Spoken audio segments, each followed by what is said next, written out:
Bom dia, igreja. É uma alegria, um privilégio mesmo estar aqui hoje com vocês e agradeço. O pastor Vande, ele me chamou na semana passada para fazer essa ministração de abertura. Então, eu só queria me apresentar primeiro. Acredito que a maioria de vocês já me conheça, mas para quem não me conhece, eu vou me apresentar.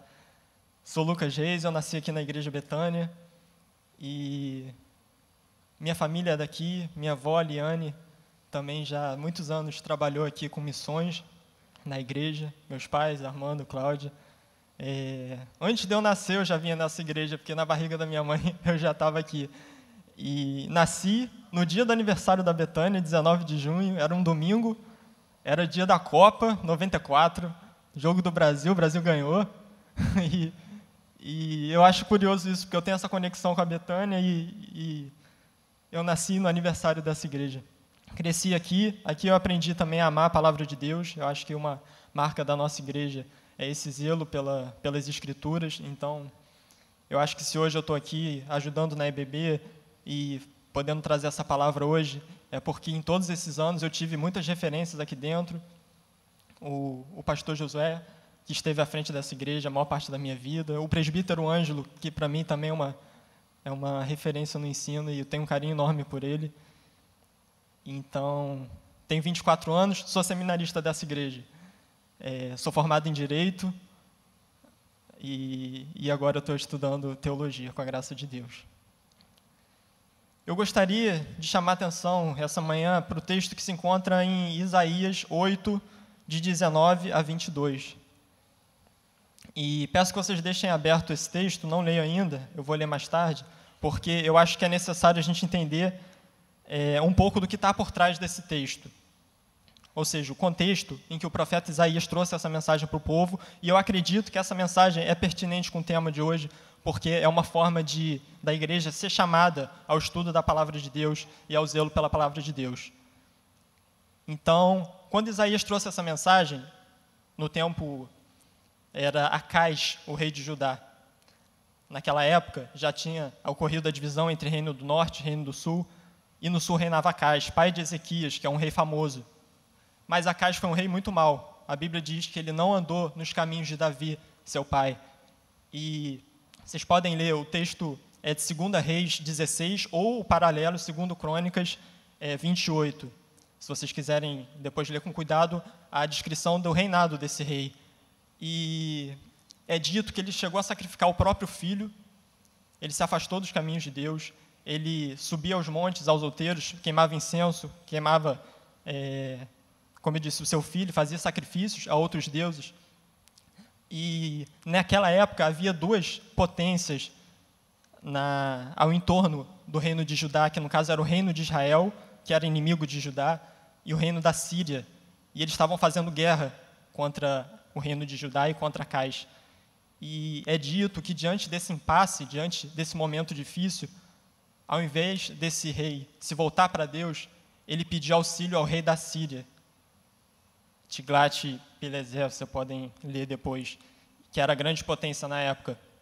E isso foi um erro terrível desse rei, porque se vocês lerem os livros dos profetas, uma das coisas que Deus mais condena, no caso do povo dele, é quando esse povo deixa de olhar para o seu Deus nesse momento de aperto e passa a buscar refúgio e socorro nos homens, em povos estrangeiros, especialmente nesses casos de guerra. Por exemplo, eu até marquei aqui Isaías 31, em outra ocasião Deus fala assim: ai dos que descem ao Egito em busca de socorro e se estribam em cavalos, que confiam em carros porque são muitos, em cavaleiros porque são muito fortes, mas não atentam para o Senhor de Israel, nem buscam ao Senhor. Então, Acais acrescentou a todas essas transgressões dele o fato dele buscar auxílio no rei da Síria. Isso para Deus foi terrível. Ele foi para Damasco se encontrar com esse rei, ele viu lá um altar, ele se encantou com esse altar e mandou um modelo para Jerusalém. E é dito que ele tirou o altar que Deus tinha mandado construir no templo e colocou esse modelo de um altar idólatra. E passou a fazer várias modificações dentro do templo. Tudo que Deus tinha mandado fazer de disposição dos utensílios do templo, ele tirou, moveu, tirou os tesouros da casa do rei, da casa de Deus, e entregou para esse rei da Síria para que tivesse ajuda. E por fim, como ainda não bastasse tudo isso, ele ainda se voltou para os deuses da Síria. E é dito assim lá no texto de 2 Crônicas, o próprio Acais falando: se os deuses da Síria os ajudam dessa forma, eu também vou querer servi-los, também vou sacrificar eles. Isso foi abominável diante de Deus. Então, é nesse contexto que vem a palavra do Senhor ao profeta Isaías, capítulo 8, versículo 19. Quando vos disserem, consultai os necromantes e os adivinhos, que chilreiam e murmuram, acaso não consultará o povo ao seu Deus? A favor dos vivos se consultarão os mortos? A lei e ao testemunho, se eles não falarem desta maneira, jamais verão a alva. Passarão pela terra duramente oprimidos e famintos. E será que, quando tiverem fome, enfurecendo-se, amaldiçoarão ao seu rei e ao seu Deus, olhando para cima. Olharão para a terra, e eis aí angústia, escuridão e sombras de ansiedade, e serão lançados para densas trevas. Tem uma outra versão que eu acho que pode ajudar no entendimento do que esse texto quer dizer. E vocês talvez fique mais claro o que isso tem a ver com o chamado à palavra. É a versão A Mensagem. Vou ler esse mesmo trecho nessa versão. Quando alguém disser a você, tente a ajuda dos adivinhos, consulta os que buscam além, por que não buscar auxílio do mundo dos espíritos? Por que não consultar os mortos? Diga a eles: não, vamos estudar as Escrituras. Os que experimentam outros caminhos acabam num beco sem saída. Estão sempre frustrados e ansiosos, indo atrás de tudo que aparece. E quando nada dá certo, ficam irados e amaldiçoam um Deus após o outro. Olham numa direção e na outra, para cima, para baixo, para os lados e não enxergam nada. Só uma parede branca, um buraco vazio. Eles acabam no escuro e sem nada. Essa é a versão A Mensagem. Então, não só tínhamos um rei em Judá corrompido, mas o povo estava corrompido. É dito que essa transgressão do rei levou o povo a pecar também. E vocês veem pela sugestão, essa sugestão que aparece de consultar os mortos, era o povo levantando essa questão, e é algo que é expressamente condenado na lei de Deus. Vocês podem ler depois, Deuteronômio 18, 11. Deus proíbe a consulta dos mortos. Então, o povo fazia isso em momentos de angústia. Eles tinham esses momentos ou rituais e queriam consultar aquilo que Deus proibia, aquilo que Deus expressamente tinha falado na lei que não poderia ser feito. E, diante de tudo isso, qual a mensagem que Deus dá para Isaías? Levar para esse povo a lei e ao testemunho, no caso da versão da mensagem. Não, vamos estudar as Escrituras. É um clamor ao povo para voltar àquilo que devia ser o que era de mais precioso para o povo de Israel, né? Não estou falando especificamente de Judá, mas Deus havia escolhido, na antiguidade, um povo de forma específica para se revelar de maneira especial. Os outros povos podiam até ter uma noção de Deus, o que a gente chama, né, a revelação mais ampla, mais geral, mas Israel recebeu a lei de Deus. E é na lei de Deus que Deus revela o seu caráter, revela o que ele queria que o povo cumprisse e fizesse. Então, esse chamado à lei e ao testemunho, né, com acento grave, eu entendo isso como uma convocação, é justamente para que o povo volte para aquilo que eles deviam guardar como a coisa mais preciosa.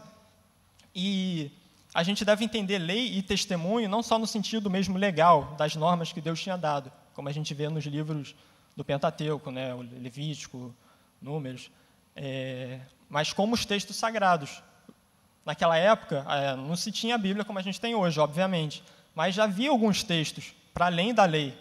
Então, quando esse texto fala a lei ao testemunho, compreende as Escrituras, tanto que, na versão A Mensagem, fala, não, vamos estudar as Escrituras. E testemunho também, se vocês lembrarem, a Arca da Aliança era chamada de Arca do Testemunho também, porque tinha as tábuas do testemunho, que eram as tábuas dos 10 mandamentos, da lei. Então, prosseguindo, o tempo passou, nós hoje temos a Bíblia, o Antigo Testamento foi fechado pelos judeus, nós recebemos isso, né, dos judeus, e temos o Novo Testamento, que é uma revelação ainda mais especial e explícita do Messias, do Cristo. Então, a igreja hoje, naquele tempo era o povo de Israel que tinha a lei. Nós temos a Bíblia, que nos foi confiada pelo próprio Deus. E como Paulo diz lá para Timóteo, a igreja é a coluna e baluarte da verdade. Ou seja, cumpre a igreja a defesa da verdade. Eu acho esse texto muito interessante, porque ele escrevendo para o seu discípulo, é a forma como ele define a igreja. É a coluna e o baluarte da verdade. Então, é algo que faz parte da essência da igreja, a preservação da verdade, da palavra, da doutrina. Acontece que, assim como naquele tempo de Isaías, a gente tinha vozes estranhas, gente do próprio povo, que seria o povo de Deus, chamando para consultar os mortos, os médiuns, a gente vê na igreja, desde sempre, desde os séculos passados, muitas vozes estranhas. E a gente foi avisado disso pelo próprio Senhor Jesus e pelo próprio apóstolo Paulo.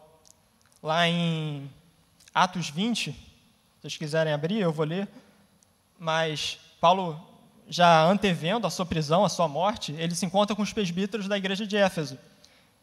E é um momento comovente, eles choram, e Paulo tem uma palavra para esses presbíteros, ele diz assim: atendei por vós e por todo o rebanho sobre o qual o Espírito Santo vos constituiu bispos, para pastoreardes a igreja de Deus, a qual ele comprou com seu próprio sangue.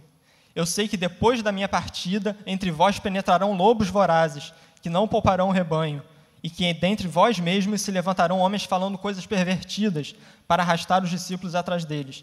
Portanto, vigiai, lembrando-vos de que, por 3 anos, noite e dia, não cessei de admoestar com lágrimas a cada um. Agora, pois, encomendo-vos ao Senhor e à palavra da sua graça, que tem poder para vos edificar e dar herança entre todos os que são santificados. Então, temos essa realidade na igreja. E o que nos defende contra esse tipo de voz estranha?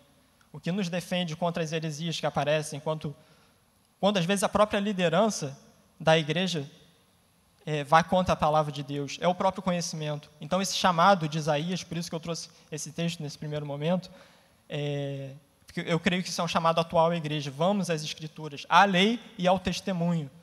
É um chamado de hoje. Muito mais do que a escola bíblica. Estamos aqui justamente por ocasião da escola bíblica, do início do semestre, mas eu falo de algo muito maior, de algo que deve fazer parte da vida da igreja, de cada membro dessa igreja, todos os dias. É uma volta às Escrituras, ao estudo das Escrituras, a pautarmos as nossas vidas pelas Escrituras, a organizarmos a nossa igreja, e todo o plano que nós fizermos aqui, tudo isso é pautado pelas Escrituras, termos uma igreja bíblica, como de fato deve ser. E interessante que na segunda parte desse versículo de Isaías 8, 20, se não me engano, ele diz assim: se vocês não falarem dessa forma, vocês não verão a alva. Ou seja, se não há volta à Escritura, não há esperança de ver a alva, ou em outras versões, o alvorecer. E a gente pode ver que na história da igreja, não sei se vocês se interessam por isso, eu gosto muito de ler sobre a história da igreja e a história dos avivamentos. E vocês podem notar uma coisa em comum em todos esses períodos: houve um retorno à palavra de Deus. Mesmo que não se consulte a história dos últimos 2000 anos, se vocês forem para a Bíblia, no Antigo Testamento, vocês podem pegar as reformas que ocorreram, por exemplo, no reinado de Josias ou de Ezequias. Houve um retorno. Quando Esdras volta com os cativos para Jerusalém, há um retorno às Escrituras. E na história da igreja, a reforma protestante, o que foi, senão um retorno à prioridade das Escrituras na vida da igreja, né? O avivamento dos puritanos, não sei se vocês já tiveram a oportunidade também de ler mais sobre eles, eu acho incrível. Para mim, os puritanos conseguiram uma teologia assim, fantástica, que juntava gente muito capaz intelectualmente, uma teologia sólida e muita piedade. A gente viu isso principalmente na Inglaterra e um pouco nos Estados Unidos, século XVII, século XVIII. Leiam John Bunyan, leiam Whitefield, e mais tarde nós temos o meu favorito, Spurgeon. São homens fantásticos e que tinham como marca principal o apego à palavra de Deus. Eles tinham um zelo fantástico. Diz que Whitefield, ele lia a Bíblia de joelhos, acordava, 5 horas da manhã, lia em grego o Novo Testamento e só lia de joelhos. Havia um zelo na vida dessas pessoas fantástico pela palavra de Deus. E não é à toa, não surpreende, que muitos deles foram usados em poderosos avivamentos. A gente, geralmente, quando pensa no avivamento da Inglaterra do século XVIII, a gente lembra de John Wesley, que também foi um grande homem. Mas o Whitefield estava do lado dele e, no mínimo, era tão capaz e tão santo quanto ele, um homem de Deus. Então, a gente pode ver que a alva na história da igreja surgia justamente quando havia essa volta à lei e ao testemunho. E se queremos avançar com o reino, se queremos que a nossa igreja viva um período, de fato, de vida, de manifestação do Espírito Santo, de avanço contra o inferno, de avanço para a expansão mesmo do reino de Cristo, nós temos que voltar às Escrituras. E interessante, avançando um pouco mais, que muitas vezes a linguagem que a Bíblia usa para falar da igreja é uma linguagem que envolve conflito, às vezes até guerra. E em Efésios 6, como vocês lembram, o apóstolo Paulo fala que a palavra de Deus é a espada do Espírito. Ou seja, de toda aquela armadura que ele fala, o capacete da salvação, couraça da justiça, a sandália da preparação do evangelho, escudo da fé, a única arma que é, ao mesmo tempo, tanto ofensiva quanto defensiva, é a palavra de Deus, a palavra do Espírito. Ou seja, tem uma dupla função, repelir o inimigo e também atacar. Então, no aspecto ofensivo, a gente só tem a palavra de Deus. A espada do Espírito, ou seja, o Espírito forjou essa palavra. Nós cremos, nós evangélicos, que a palavra de Deus é totalmente inspirada por Ele, pelo Espírito Santo. Muito além de conter, ela é a própria palavra de Deus. É a verdade de Deus. Eu creio assim, e a igreja bíblica, ao longo dos séculos, também creu assim. Apesar dos danos que a gente recebeu, principalmente de teologias liberais, que, infelizmente, tiraram essa preciosidade, que é reconhecer que a palavra de Deus é totalmente inspirada, que o Espírito Santo conduziu, através de séculos, inúmeros, dezenas de autores, em contextos completamente diferentes, em tempos completamente diferentes, para falar a mesma mensagem com uma coerência extraordinária e ao longo de mais de 1000 anos, e preservando essa mesma palavra ao longo dos séculos, pelas traduções, e hoje a gente pode ter esse livro, esse volume tão rico. E a espada do Espírito foi forjada pelo próprio Espírito, e ele não só a fez, como designou para esse propósito, para o avanço do reino. Ou seja, se tem um instrumento que o Espírito escolheu para que a igreja avance, é a palavra, é a espada do Espírito. Então, cuidado ao tentar avançar com o reino usando qualquer outra arma ou qualquer outro artifício que não seja a palavra de Deus. Por isso que a igreja geralmente é afetada ou pode ser muito prejudicada quando ela despreza a palavra e coloca no lugar qualquer mensagem, seja de cunho psicológico, de autoajuda. Isso geralmente traz muito dano para a igreja, todo momento que ela se afasta da palavra de Deus. E, avançando, eu gostaria de falar de um personagem que mostra em um sentido muito prático essa paixão que devemos ter pela palavra de Deus, esse apego que nós devemos ter pela palavra de Deus. E nesse caso, a Bíblia fornece muitos exemplos. A gente tem o apóstolo Paulo, que foi, sem dúvida, o maior teólogo, o maior evangelista da história da igreja, um homem muito piedoso, muito sábio nas Escrituras, muito poderoso nas Escrituras. Ele teve formação como fariseu, né? E depois teve um encontro com Cristo. E ele soube, como ninguém, unir a teoria à prática, essa piedade unida ao conhecimento. Então, eu poderia falar de Paulo, mas não vou falar dele. Poderia falar do Senhor Jesus, que também teve como prioridade no seu ministério terreno a pregação do Evangelho. Diz que ele ia pela Galiléia e por outras regiões pregando o Evangelho. Ele ensinava. Ele nos deu o sermão mais conhecido de todos, o Sermão do Monte. E ele combatia Satanás quando Satanás vinha com as suas tentações, dizendo: está escrito, está escrito, está escrito. Era a arma que o próprio Jesus usava para rebater as tentações de Satanás. Poderia falar do nosso Senhor Jesus, mas a figura que para mim encarna esse ideal bíblico de submissão à lei de Deus, de perseverança em seus caminhos, de fervoroso apego à palavra de Deus, é o rei Davi. Ele era um guerreiro no sentido de ir mesmo à guerra, pegar a espada dele física, mas ele também sabia manejar muito bem essa espada do Espírito. Ele diz que Deus tinha adestrado as mãos dele para a batalha, e eu vejo isso no sentido espiritual também. O rei Davi sabia manejar a espada, que naquele tempo não era, como eu falei com relação a Isaías, não era a Bíblia toda, mas tinha algo, e esse algo que existia já de que Deus já tinha inspirado, ele se apegava a isso. E por que me chama a atenção também o rei Davi? Porque a ele é atribuído o Salmo 119. Não sei se vocês já leram o Salmo 119, talvez alguns fiquem assustados com o tamanho dele. São 176 versículos, né? 176 versículos. E na minha Bíblia tem como título a excelência da lei divina. É um louvor à lei divina. A todo momento ele vai exaltando a lei de Deus, a palavra de Deus, e vai falando dos seus benefícios, de tudo aquilo que a palavra gerava nele. E eu não tenho condições aqui de fazer toda a exposição do Salmo, obviamente, mas eu gostaria de falar algumas coisas sobre ele, porque eu acho que pode trazer muita riqueza para a gente. Esse Salmo 119, só destacando, há uma controvérsia entre os estudiosos se seria mesmo o rei Davi, mas eu fico na posição de muita gente boa que diz que é o próprio rei Davi.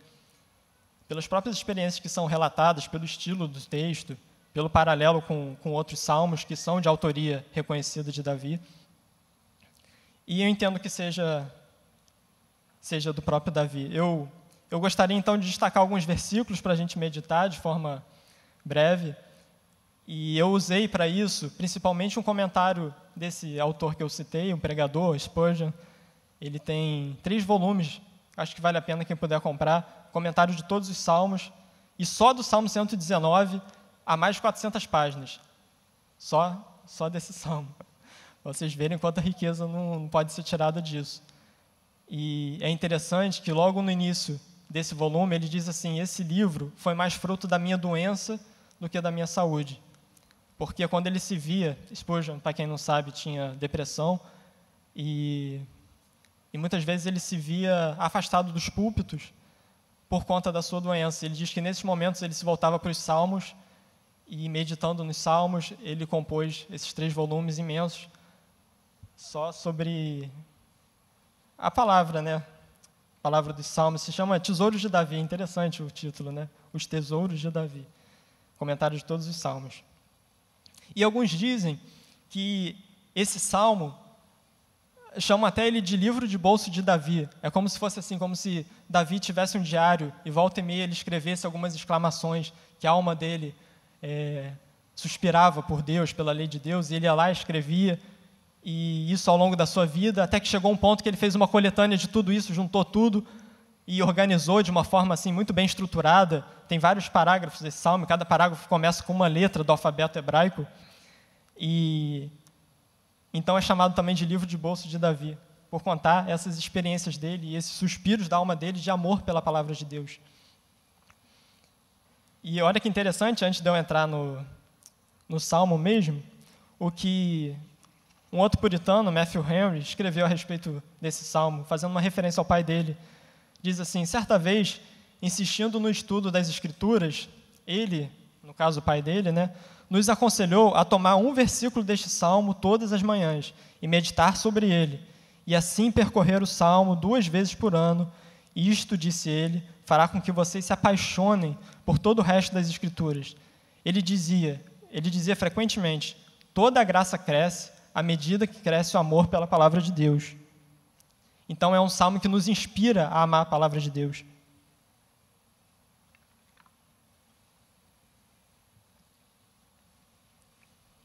E como eu disse, não é tanto um salmo todo coerente, porque são várias afirmações que ele vai fazendo, então às vezes não parece uma coisa muito conectada, como os provérbios de Salomão, né? Mas no conjunto forma um texto fantástico. Ele abre dizendo assim, se vocês quiserem acompanhar, versículo 1 do Salmo 119: bem-aventurados os irrepreensíveis no seu caminho, que andam na lei do Senhor. ele começa falando que abençoado, feliz, é aquele que anda na lei do Senhor e por isso é irrepreensível no seu caminho. Assim como todo o livro de Salmos começa com uma bem-aventurança e como o próprio Senhor Jesus começa no Sermão do Monte com uma bem-aventurança, a gente tem aqui Davi começando, felizes, abençoados, são os irrepreensíveis. Irrepreensíveis em que sentido? Bom, se a gente olhar para a história de Davi, a gente vai ver que ele não foi irrepreensível em todo momento, até ele cometer um erro terrível, que foi adulterar com Batseba e depois ainda matar o marido dela. Ele foi reprovado duramente por Deus, o profeta Natã conversou com ele e chamou a atenção dele e diz que isso que Davi fez foi mal aos olhos do Senhor. Então, como Davi pode falar, bem-aventurados os irrepreensíveis, como se isso fosse da própria experiência dele, e de fato era. O que, na verdade, essa palavra nos leva é um sentido de uma busca constante pela lei de Deus que gera santidade de vida no todo. É um propósito, é uma decisão de se manter todos os dias na palavra de Deus, ainda que haja a queda, ainda que haja o pecado. E é isso que ocorreu na vida de Davi. Ele podia ser chamado de irrepreensível, não porque ele não pecava, mas porque, como ele diz mais à frente, quanto amo a tua lei, é a minha meditação todo o dia. Ele diz em outro versículo mais à frente, que ele acordava antes da alva para meditar na palavra do Senhor. Às vezes passava da meia-noite meditando a palavra do Senhor. Então, no todo da vida de Davi, a gente pode observar isso. Um zelo, uma busca, um fervor, um apego à palavra de Deus. E esse é o bem-aventurado. Ele já de cara mostra o caminho da bem-aventurança, que a gente busca, mas às vezes não sabe como chegar. E Davi já começa o salmo falando, bem-aventurados são os irrepreensíveis e que andam na lei do Senhor. Ele diz mais à frente, versículo 18, desvenda os meus olhos para que eu contemple as maravilhas da tua lei. Essa é uma oração que eu aprendi a fazer, acho que ouvindo uma vez uma pregação do John Piper. Ele recomendando fazer, toda vez que você abrir a sua Bíblia para estudar, para fazer sua devocional, faça essa oração de Davi, desvenda os meus olhos para que eu contemple as maravilhas da tua lei. E por quê? Não porque a palavra de Deus seja obscura, ou há trevas aqui que a gente não consegue entender direito, mas por causa da nossa própria cegueira, do nosso próprio pecado. Nós temos essa questão da cegueira pelo pecado. Então, Davi fala, desvenda os meus olhos, tira tudo isso que me impede de ver as maravilhas da tua lei.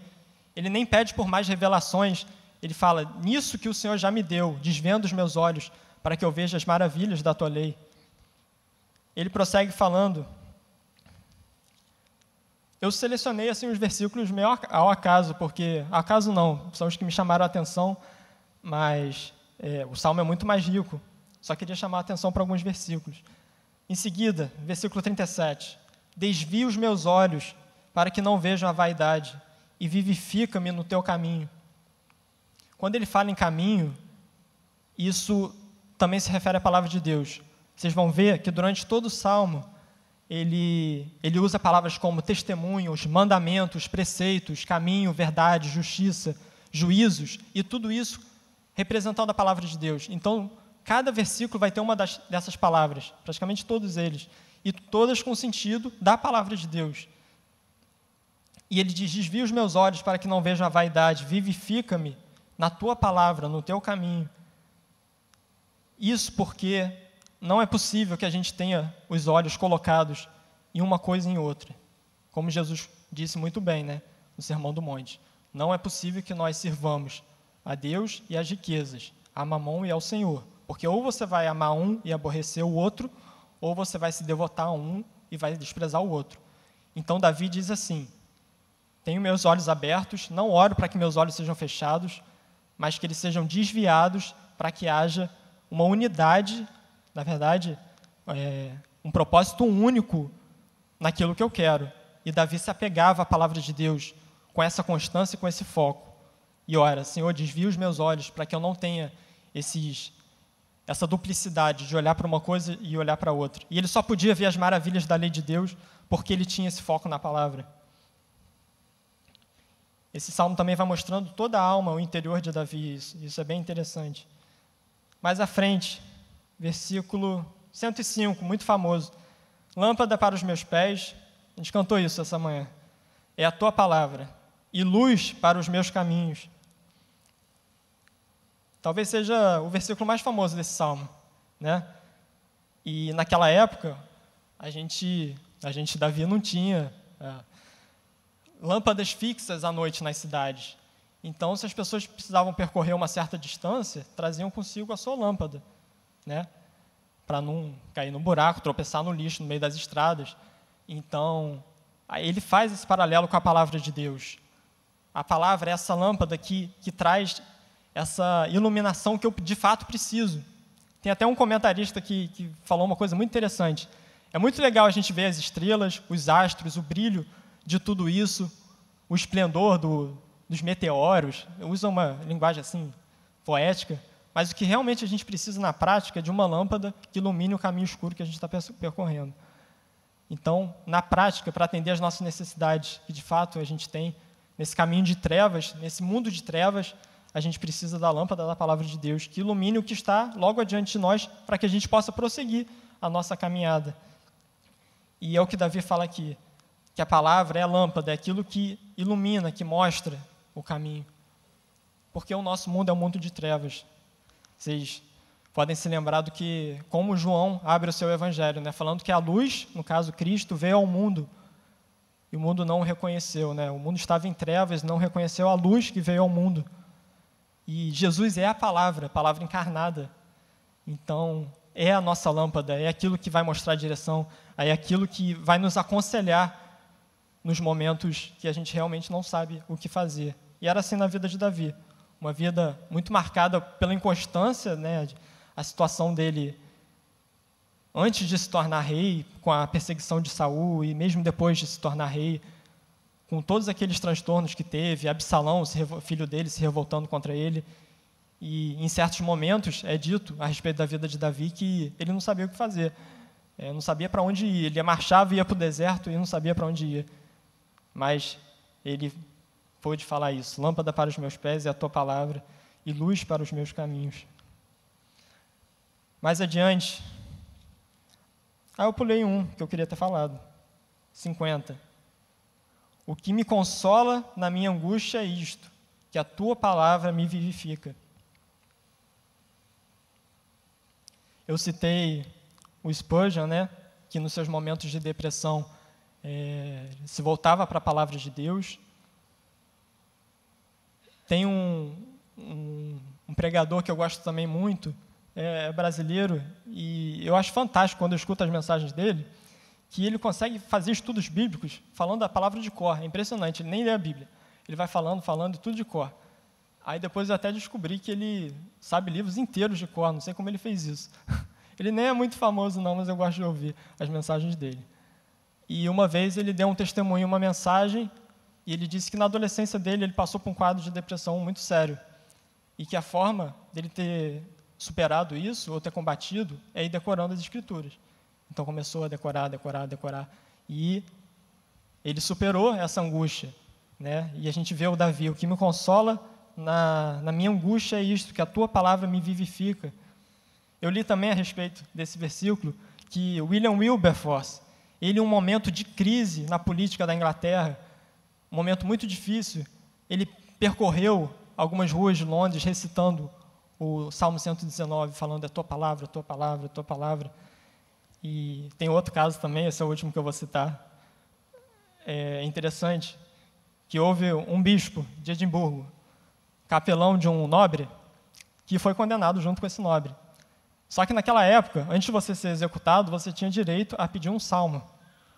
E esse capelão pediu o Salmo 119. Aí diz que mal leram 2/3 do salmo, ele estava absolvido. Enfim, mas eu acho que aí havia mais astúcia que piedade, né? Mas o que me consola na minha angústia é isso, que a tua palavra me vivifica.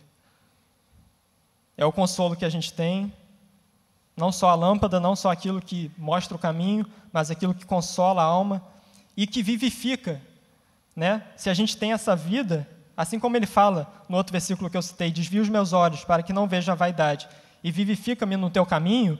Por que essa vida? A palavra tem esse poder de dar vida. A palavra, né, o Cristo da vida, Cristo é a palavra, e quando a gente está cheio dessa vida, a gente não olha para a vaidade, porque a gente está tão cheio de algo, e tem tanto prazer nesse algo, que as outras coisas que poderiam chamar a atenção da gente, ou nos conquistar, não têm esse poder, porque a gente está cheio de vida. Eu acho que a gente deve pensar nessas coisas, se de fato a palavra tem esse efeito sobre nós. Eu acho que esses versículos nos ajudam a confrontar a nossa vida para saber se de fato a gente olha para a palavra de Deus e a gente pode falar essas coisas. Nós, como igreja, podemos falar que temos sido consolados pela palavra, podemos falar que temos usado a palavra como lâmpada para os nossos caminhos. Versículo 130. A revelação das tuas palavras esclarece e dá entendimento aos simples. Como eu falei antes, a palavra de Deus não é complicada. E foi um erro, durante muito tempo, a igreja esconder das pessoas simples a palavra e achar que só um grupo seleto de estudiosos poderia ter acesso à palavra de Deus. Na verdade, a palavra é clara e o Espírito Santo é suficiente para nos revelar pela palavra as verdades que a gente precisa para a nossa salvação. E é o que ele fala aqui, a palavra de Deus dá entendimento aos simples, e esse simples é a pessoa humilde, que se aproxima da palavra de Deus não numa atitude de soberba, de juiz. Eu, com o meu entendimento humano, leio a palavra de Deus, decido o que serve, o que não serve, o que eu aceito, o que eu não aceito, de acordo com a minha cultura. Ele fala assim, o verdadeiro entendimento da palavra de Deus não são para esses. Para esses é loucura, como Paulo diz, porque não tem o Espírito. E o Espírito é que revela a palavra de Deus. Então, qual a atitude que a gente deve ter diante da palavra de Deus? Essa atitude que eu falei do Whitefield, se aproximar dela de joelhos, se submeter à autoridade daquele que inspirou a palavra e que conhece o homem, conhece o mundo, como nenhum homem, por mais sábio que seja, jamais conheceu. A revelação das tuas palavras esclarece, ela ilumina, essa luz que manifesta a verdade, a luz que esclarece, que dá o entendimento aos simples, aos humildes, aos que têm essa postura de temor diante da palavra de Deus. E olha que interessante, ainda falando do temor, que é o princípio da sabedoria, né? Como a gente vê em Provérbios, versículo 121, príncipes, Davi falando, me perseguem sem causa. Ou seja, aqueles que deveriam fazer justiça, que foram colocados por Deus numa posição de autoridade, estão me perseguindo sem causa. Porém, o que o meu coração teme é a tua palavra. Ele diz, nem os príncipes que me perseguem são motivo do meu temor, mas o que o meu coração teme é a tua palavra. E é um temor, como a gente fala, de reverência, né? Um temor santo, um temor que não é de um escravo, mas de um filho, mas que sabe que esse Deus que inspirou a palavra é o Deus que conhece as mentes e sonda as mentes e os corações, sabe os propósitos, sabe o que se passa na nossa vida, ainda que ninguém saiba. E essa palavra, aquela cortante, que chega ao ponto de dividir juntas e medulas, como diz em Hebreus também, e ele diz, diante dessa palavra, diante desse Deus que está por trás dessa palavra, eu tenho temor. Isso é uma postura que a gente também não pode esquecer, quando a gente se coloca diante da palavra de Deus. Temor, reverência. É uma marca também dos puritanos que eu citei, um zelo pela palavra de Deus, não só o conhecimento e a aplicação prática, mas tratar de uma forma diferente, dar prioridade à palavra de Deus, não só nos cultos, com a pregação, mas também na vida diária. Começavam um dia com a palavra de Deus, terminavam um dia com a palavra de Deus, pautavam as suas vidas pela palavra de Deus. Então, eu acho que cada um desses versículos, e como eu disse, eu poderia citar muitos outros, revelam aspectos da relação que a gente deve ter com a palavra de Deus. E eu creio que a gente começar esse semestre na escola bíblica meditando nesse salmo, e aconselho que vocês leiam com calma esse salmo, não se deixem assustar pelo tamanho dele, porque assim como ele é extenso, ele também é profundo e alto na riqueza dele. Então, vocês podem passar o ano inteiro meditando, como Matthew Henry falou, 2 vezes por ano, meditando um versículo, e isso já vai dar muita riqueza. Isso vai nos ensinar como nos comportar diante da palavra de Deus, vai nos ensinar os benefícios da palavra de Deus. E quanto mais a gente vai estudando eu mesmo, durante essa semana, me aprofundando nesse salmo, eu vi quanta riqueza, quanta coisa que eu nunca percebi, apesar de já ter lido esse salmo algumas vezes, como a gente vai se aprofundando e vai vendo que a riqueza não acaba, né? Então, façam isso com a Bíblia, façam isso com as Escrituras, até que a gente chegue, como Davi, ao ponto de falar, versículo 97. Eu já estou concluindo. Quanto amo a tua lei, é a minha meditação todo o dia. Os teus mandamentos me fazem mais sábio que os meus inimigos, porque aqueles eu os tenho sempre comigo. Compreendo mais do que todos os meus mestres, porque medito nos teus testemunhos. Sou mais prudente que os idosos, porque guardo os teus preceitos. Você vê, ele fala, sou mais prudente que os idosos. Talvez Davi fosse jovem quando ele escreveu isso, né? Mais à frente, parece que em outros versículos que ele está mais no final da vida, mas vocês veem, os idosos conseguem a sabedoria pela experiência, mas aí eu posso me dirigir aos jovens e falar, vocês não precisam necessariamente aprender tudo que os mais idosos aprenderam pela experiência, passando pela experiência, vocês podem submeter a palavra de Deus, porque o problema não é ser sábio tarde demais, isso é até ruim, é o caso da parábola das virgens imprudentes, foram sábias tarde demais. Os jovens podem ser sábios antes, e isso é vantajoso, isso poupa sofrimento. Então, falando aos jovens, submetam desde já a palavra de Deus, sejam sábios desde o início da caminhada, por mais que Deus não prometa que vai ser tudo um mar de flores, mas ele fala, se vocês submeterem a minha palavra, eu vou instruir no caminho que vocês devem seguir. E isso é a coisa mais sábia que a gente pode fazer. E aos mais idosos também, se vocês passaram a vida sem adquirir essa verdadeira sabedoria que vem pelo se colocar aos pés de Jesus, façam isso logo, façam isso hoje. Se há alguma passagem das Escrituras que você ainda não leu, às vezes penso isso, graças a Deus, já há alguns anos que eu venho lendo sistematicamente a palavra de Deus, e eu às vezes penso, gente, como é que alguém pode olhar e achar que há uma página, ou há um livro que nunca foi lido? Vocês imaginem, a gente pode estar na igreja há muito tempo e pode haver livros que a gente nunca leu da Bíblia. Há coisas que Deus quer falar conosco e que nunca foram lidas. A gente tem que ter esse impulso do rei Davi de querer, acorda mais cedo, vai dormir tarde, como ele fala em outros versículos, vai ler a palavra, vai se apaixonar pela palavra de Deus, vai ser instruído e esse amor vai crescendo. Toda a graça cresce à medida que cresce o amor pela palavra de Deus. É o que eu citei mais adiante. E é a melhor coisa, se debruçar sobre a palavra de Deus, deixar o Espírito falar. Às vezes a gente fica buscando muitas coisas externas, porque a gente não conhece a suficiência da palavra de Deus. A palavra de Deus é suficiente para tudo que a gente precisa, para atender a todas as nossas necessidades. E